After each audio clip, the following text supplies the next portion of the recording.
తెలుగు ప్రేక్షకులని ఆద్యంతం ఎంటర్టైన్మెంట్ లో ఆకట్టుకుంటుంది ఈటీవీ. అలాగే ఈటీవీ ప్లస్ లో కూడా పాత కార్యక్రమాలు ప్రేక్షకులని అలరిస్తున్నాయి. అయితే రీసెంట్ గా ఈటీవీ ప్లస్ లో టెలికాస్ట్ అవుతున్న సీరియల్స్ ని అలాగే మళ్ళీ కొత్త సీరియల్స్ తో రీప్లేస్ చేశారు. మధ్యాహ్నం 12 గంటలకి టెలికాస్ట్ అవుతున్న సుమంగళి సీరియల్ ని 1:30 మార్చారు. మధ్యాహ్నం 12:30కి టెలికాస్ట్ అవుతున్న మొగల్ రేకులు సీరియల్ ని 1 గంటకి మార్చారు. 1 గంటకి టెలికాస్ట్ అవుతున్న స్వాతి చినుకుల్ని స్టాప్ చేశారు. ఇక 1:30కి టెలికాస్ట్ అవుతున్న సామ్రాట్ అశోక్ అని కూడా స్టాప్ చేశారు.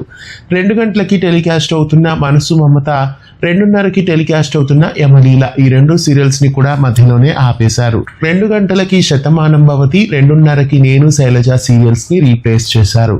ప్రస్తుతం ఈటీవీ ప్లస్ లో కూడా మళ్ళీ కార్యక్రమాలన్నీ మార్చారు.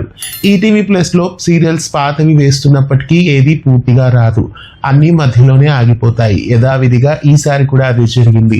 ప్రేక్షక ఆదరణ కలిగిన మనసు మమత కూడా ఆపేశారు. మనసు మమత ఎపిసోడ్స్ మాత్రం ఈటీవీ ప్లస్ యూట్యూబ్ ఛానల్లో అప్లోడ్ అవుతున్నాయి. ఆసక్తి గల అభిమానులు వీక్షించగలరు. ఈటీవీ ప్లస్ లో వచ్చిన ఈ కొత్త మార్పులు మీకు ఎలా అనిపిస్తున్నాయి? మీలో ఎంతమంది ఈటీవీ ప్లస్ లో పాత సీరియల్స్ ని ఫాలో అవుతారు? కామెంట్ చేయండి. ఇలాంటి మరెన్నో వీడియోస్ కోసం ఛానల్ ని సబ్స్క్రైబ్ చేసి గంట కొట్టేయండి.